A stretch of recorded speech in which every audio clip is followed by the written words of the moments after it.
ఒకటవ రాజుల గ్రంథం 18వ అధ్యాయంలో ఉన్నటువంటి ఒక వ్యక్తిని గురించి ఈరోజు మీతో మాట్లాడాలని నేను ఆశపడుతున్నాను. ఆయన పేరు ఓబద్య. ఓబద్య అనేటువంటి మాటకు అర్థం ఏంటంటే యెహోవా ఆరాధికుడు, లేకపోతే యెహోవా సేవకుడు అని అర్థం. ఆయన ఎవరు అంటే రాజు అయినటువంటి ఆహాబు దగ్గర గృహ నిర్వాహకుడు అని రాయబడి ఉంది. అంటే ఆ యొక్క కోటలో ఇన్ఛార్జ్ అన్నమాట. ఆయన పోస్టింగ్ అది. ఆయన చాలా నమ్మకస్తుడిగా మనకు అక్కడ కనిపిస్తాడు. అయితే ఆహాబు భార్య యెజబెలు చాలా క్రూరమైనటువంటి పనులు చేసేది. ఆవిడ బయలుదేవతా ప్రవక్తలను ఇజ్రాయెల్ కంట్రీలోనికి తీసుకొచ్చి యెహోవా దేవుని ప్రవక్తలను చంపివేస్తూ చాలా భయంకరమైనటువంటి విగ్రహారాధనని ఎంకరేజ్ చేస్తున్నటువంటి దినాలు. అప్పుడు దేవుని యొక్క కోపము ద్వారా ఆ యొక్క దేశం మీదకి కరువు రావడం, 3.5 సంవత్సరాలు ఆ దేశమంతా షోమ్రోను పట్టణమంతా కరువుతో అల్లాడిపోవడం అనేటువంటిది జరిగింది. ఆ సందర్భంలో ఈ యొక్క యెజబెలు నుంచి తప్పించుకోవడానికి 100 మంది యెహోవా దేవుని యొక్క ప్రవక్తలను గుహల దగ్గరికి తీసుకుని వెళ్ళి 50 మంది చెప్పున ఒక్కొక్క గుహలో వారిని దాచి, మరి 3.5 సంవత్సరాలు కరువు కాలం అంతా కూడా రాజుగారికి కనబడకుండా, అసలు రాజుకి ఏ ఇన్ఫర్మేషన్ తెలియనియకుండా గుహలలో దాచి వారిని ఓబద్య పోషించినట్లుగా మనం ఈ యొక్క చాప్టర్లో చూడొచ్చు. ఈ సంఘటన మనకి ఏం తెలియజేస్తుంది? ఒకసారి ఈ సంఘటన ద్వారా మనం ఏం తెలుసుకుంటున్నాము? దేవుని కొరకు శూర కార్యాలు చేసేవారు ఆ దినాలలోనూ ఉన్నారు, ఈ దినాలలో కూడా ఉన్నారు. దేవుడు ఎదురు చూస్తూ ఉంటాడు. ఆయన కోసం ధైర్యము కలిగి శూర కార్యాలు చేసేవారు ప్రభువుకి కావాలి. ప్రభువు తలుచుకుంటే అసలు ఎవ్వరూ ఆహారం పెట్టకుండా, ఎవ్వరూ మంచినీళ్ళు సప్లై చేయకుండా గుహలోనే ఉంచి ఆయన ఆ 2 సప్లై చేయగలరు. మనకు దావీదు విషయంలో చూస్తాం. మనము అదుల్లాము గుహలో దావీదు ఉండిపోయినప్పుడు ఆయనకి ఆహారాన్ని దేవుడు ఎలా పంపించేవారో, ఏలియా ఆయన ఆహారం లేకుండా ఆ కేరీతు వాగు దగ్గర ఉండిపోయినప్పుడు కాకోలముతో ఆహారాన్ని పంపించిన దేవునికి అసాధ్యమైనది ఏమీ లేదు. కానీ ఇక్కడ ఒక ఆపర్చునిటీ ఓబద్యాకి కలిగినట్లు మనం చూస్తాం. ఆయన గృహ నిర్వాహకుడు అయ్యుండి అంటే ఇజ్రాయేలీయుడు ఆయన. ఆ సందర్భంలో దేవుని యొక్క ప్రవక్తలందరూ చంపబడ్డం, మిగిలిన 100 మంది కూడా చాలా బాధలు పడుతూ వాళ్ళు పారిపోయినప్పుడు వారిని ఆ గుహలలో దాచి ప్రతి దినము కూడా ఆహారాన్ని, నీటిని సప్లై చేశాడు అని ఈ యొక్క భాగంలో మనం 1వ రాజుల గ్రంథం 18వ అధ్యాయం మీరు చదివితే ఆ లేఖన భాగంలో మనకు తెలుస్తూ ఉంది. మరి ఈ దినాలలో ఓబద్య లాంటి వాళ్ళు కావాలని ప్రభు ఎదురు చూస్తూ ఉన్నారు. చాలామంది ఉపవాసాలు ఉంటున్నారు, చాలామంది కొన్ని ప్రతిష్టలు కలిగి ఉంటున్నారు, చాలామంది దేవుని సన్నిధిలోనికి వచ్చి అధికముగా ఆరాధించడం, ప్రార్థనలు చేయడం, విజ్ఞాపనలు చేయడం, దేవుణ్ణి ప్రేమించి ఏవేవో చేయడం చేస్తూ ఉంటారు. కానీ దేవునికి ఏ విధముగా ఇచ్చినా సరే అది రెట్టింపు ఆశీర్వాదం వస్తుందని అందరికీ తెలుసు. కానీ ఈ దినాలలో చాలా ఎక్కువగా అంటే కొన్ని కరప్షన్స్ జరుగుతున్న కారణంగా కొన్ని చోట్ల దేవుని యొక్క సేవ వేరే విధానంలో వెళ్ళిపోతున్న కారణంగా దేవునికి ఇచ్చుటలో అనేక మంది వెనకడుగు వేస్తూ ఉన్నారు. దేవునికి ఇవ్వద్దు అని అనేక మంది, అంటే దేవునికి అంటే సేవకులకి వారికి ఇవ్వాల్సిన అవసరం లేదు, వాళ్ళ లగ్జరీస్కి ఉపయోగిస్తున్నారని అనేకమైనటువంటి వేరే బోధలు మనకు వినబడుతూ ఉన్నాయి.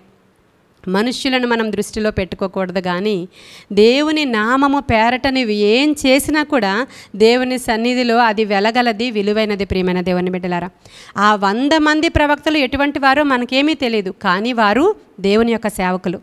కాబట్టి వారిని దాచి ఓబద్య చాలా ఘనకార్యం చేసినట్లుగా మనం ఈ లేఖన భాగంలో చూస్తాము.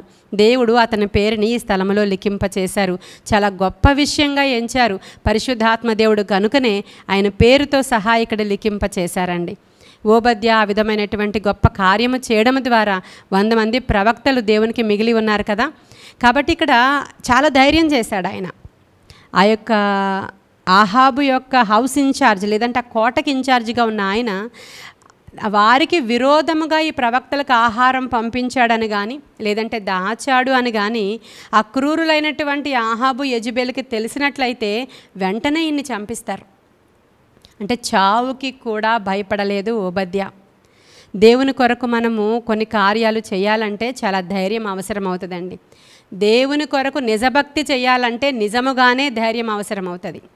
దేవుని కొరకు మనము నిలవబడాలంటే చాలా ధైర్యం అవసరం అవుతుంది.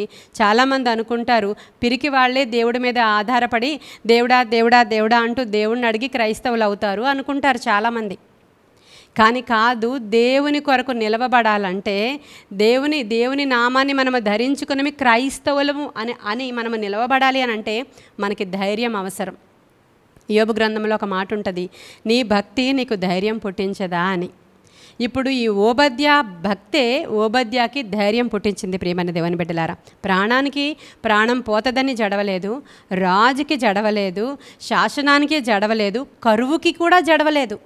ఉన్న ఆహారం అంతా ఈ యొక్క గుహలలో దాచినటువంటి వారికి పెట్టేస్తే రేపు పొద్దున్న ఏం తింటాము అని కూడా ఓబద్యా ఆలోచన చేయలేదు. ఆయన జీతం ఎంతో తెలియదు, ఆయన సంపాదన ఎంతో తెలియదు, ఆయన ఎక్కడి నుంచి తెచ్చి ఆ సేవకులకి పోషణ ఇచ్చాడో అది చాలా ఆశ్చర్యమైనటువంటి విషయం అండి. అది ఆ దినాలలో మీరు షమురోనులో కరువు కలిగినప్పుడు, అలాంటి భయంకరమైనటువంటి కరువు కలిగిన దినాలలో 100 మందికి ఆహారం సప్లై చేశాడు అని అంటే ఆయనకున్నటువంటి సహాయం ఎంత గొప్పదో చూడండి. దేవుడు ఆయనని ఎలా వాడుకున్నాడో ప్రియమైన దేవుని బిడ్డలారా. దేవుని సేవకు ఇచ్చుట చాలా మంచిది. ఈ దినాలలో ఉపవాసం ఉండడం మాత్రం కాదు, కానీ యెషయా 58లో చెప్పినట్లు నిజమైన ఉపవాసం అంటే దిక్కులేని వారిని ఆదుకోవడం, దీనులను ఆదుకోవడం, బీదలను ఆదుకోవడం, విధవలకు, అనాథలకు మనం వారెవరు వాళ్ళ రైట్ పర్సన్స్ అని మనకు తెలిస్తే మనం ఖచ్చితంగా వాళ్ళకి సహాయం చేయడం.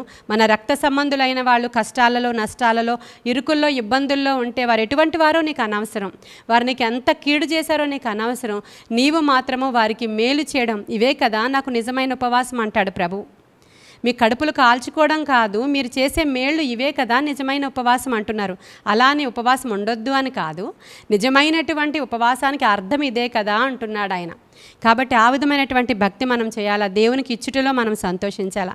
యేసుక్రీస్తు ప్రభు వారు సేవ చేస్తున్న దినాలలో అనేక మంది స్త్రీలు, దురాత్మలు పట్టిన వాళ్ళు, రకరకాల బంధకాలలో ఉన్నవారు, దేవుని బోధ ద్వారా విడుదల పొందుకున్నవారు, వారందరూ యేసుక్రీస్తు ప్రభు వారిని వెంబడించడం మనం చూస్తాం. మగ్దలేనే మరియా, మరి సూసన్న అనేటువంటి ఒక ఆవిడను చూస్తాం. హేరోదు యొక్క గృహ నిర్వాహకుని యొక్క భార్య ఆవిడ.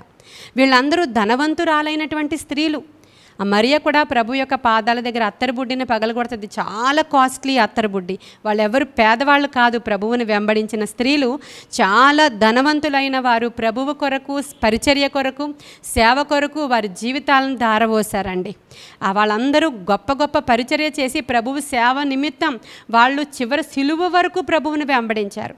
కష్టంలో, నష్టంలో, శ్రమలో, అన్ని విషయాలలో కూడా ప్రభువుని సిలువ వరకు వెంబడించి సమాధుల తోటలోనూ కూడా ఈ స్త్రీలందరూ పేర్లు రాయబడి ఉన్నాయండి. వారు దేవుని కొరకు ఇచ్చేవారు ప్రియమైన దేవుని బిడ్డలారా.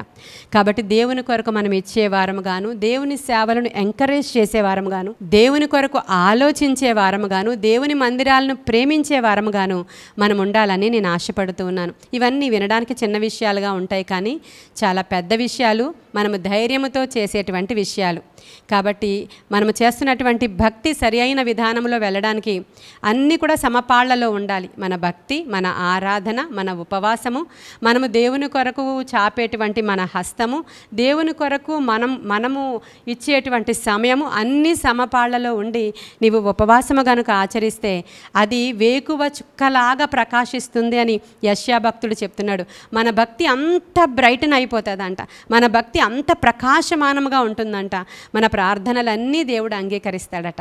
ఇటువంటి కృప దేవుడు మనకివ్వాలని, పరిశుద్ధాత్మ దేవుడు ఈ వాక్యాన్ని వినుచున్న ప్రతి వారి హృదయంలో భద్రపరచాలని, ఈ కొన్ని లేఖన భాగంలో మాటలు దేవుడు మన వినికిడిలో దీవించి ఆశీర్వదించునుగాక. ఆమేన్. ప్రార్థన చేసుకుందాం. మహాపరిశుద్ధుడవైన తండ్రి, మహోన్నతుడవైన దేవానికి వందనాలు. నిత్య నివాసి సత్యస్వరూపినికి వందనాలు. వాక్యం వినిన బిడ్డలందరూ కూడా ఈ వాక్యంలో ఉన్న సారాన్ని లోపలికి తీసుకోవడానికి, ఆ వాక్యము ఫలించడానికి సహాయం చేయండి.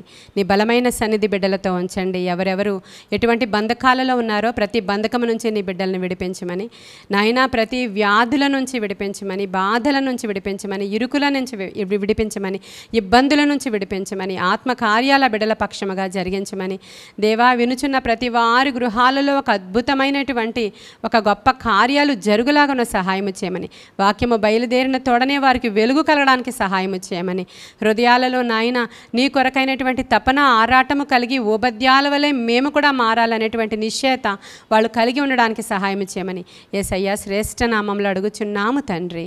Amen, amen, amen. God bless you.